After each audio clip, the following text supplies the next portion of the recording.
Assalamualaikum warahmatullahi wabarakatuh. Kali ini kita akan membahas mengenai uji chi-square. Uji chi-square ini memiliki fungsi untuk menguji ada tidaknya perbedaan proporsi di antara dua kelompok atau lebih, atau ada tidaknya hubungan di antara dua variabel. Dengan syarat, datanya yang digunakan adalah data berskala ukur nominal dan kemudian ekspektasi dari setiap sel lebih dari 5. Data ini juga disusun dalam tabel kontingensi B kali K.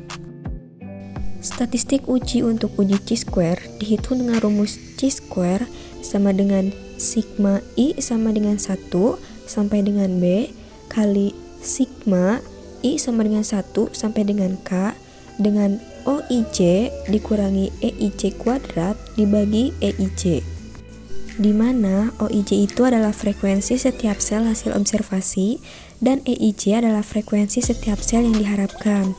Untuk melihat nilai chi-square pada tabel, mirip dengan nilai T. Selain harga peluangnya, dibutuhkan juga derajat kebebasan.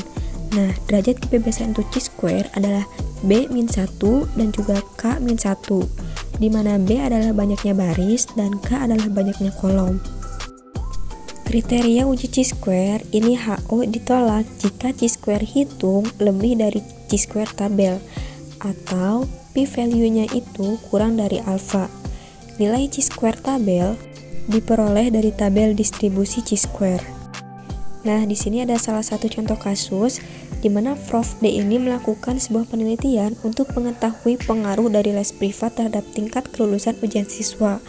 Profesor D ini terlebih dahulu mengambil sampel dengan menentukan yang ikut tes dan tidak ikut les. Kemudian baru dilihat berapa yang lulus dan tidak lulus. Data ini diperoleh disajikan dalam tabel seperti berikut. Kemudian Profesor D ini melakukan uji chi-square untuk melihat apakah terdapat hubungan dari les privat dengan hasil ujian. Profesor D menggunakan taraf signifikan 5%. Kemudian di sini ada kriteria uji, di mana HO-nya itu adalah tidak terdapat hubungan antara les privat dengan hasil ujian atau les privat dan hasil ujian saling bebas. Kemudian H1-nya itu adalah terdapat hubungan antara les privat dengan hasil ujian atau les privat dan hasil ujian tidak saling bebas.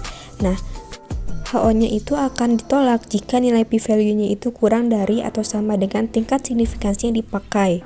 Apabila nilai HO-nya itu melebihi, maka HO-nya itu akan diterima. Langkah pertama, pada variabel view, kita akan membuat 3 variabel, yaitu hasil ujian, les privat, dan juga frekuensi untuk variabel jumlahnya. Nah, skala data untuk variabel hasil ujian dan les privat adalah nominal, sementara untuk frekuensi berskala scale. Kemudian kita akan memberikan kode pada kolom values untuk variabel hasil ujian, 1 untuk lulus dan 2 untuk tidak. Pada variabel les privat, 1 untuk ya dan 2 untuk tidak. Setelah itu semua selesai, baru masukkan data ke dalam SPSS. Langkah selanjutnya adalah pilih data dan klik white case.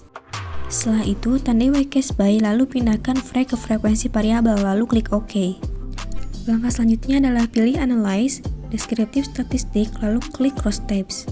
Setelah kotak katalog rows tab muncul, pindahkan les privat ke rows dan hasil ujian ke columns, lalu klik Statistik. Pada kotak dialog rows tab statistik yang muncul, centang chi-square, kemudian klik Cells, kemudian pilih opsi yang diinginkan. Nah, dalam kasus ini dipilih Observe, Expect, dan Under Standardize, kemudian Adjust Standardize. Step ini bisa dilompati jika tidak membutuhkan. Setelah itu klik Continue, lalu OK. Setelah outputnya keluar, pada les privat hasil ujian cross tabulation, nilai adjust residual itu cukup besar dengan nilai absolut 4,9. Hal ini menunjukkan defisiensi atau perbedaan yang besar pada setiap sel dari nilai yang diharapkan. Terlihat bahwa nilai residual yang merupakan selisih antar nilai observed dengan expect frekuensi menjauh dari 0. Jika hipotesis awal benar, maka kita mengharapkan nilai residualnya akan menjadi 0 atau mendekati 0. Pada output chi-square test, di sini didapat nilai chi-square-nya itu adalah 23,802 dan p-value kurang dari 0,0001, sehingga dapat disimpulkan bahwa hipotesis awalnya itu ditolak dan dinyatakan terdapat hubungan yang signifikan antara les privat dengan hasil ujian pada taraf signifikansi 5%. Mungkin hanya itu yang bisa saya sampaikan. Wassalamualaikum warahmatullahi wabarakatuh.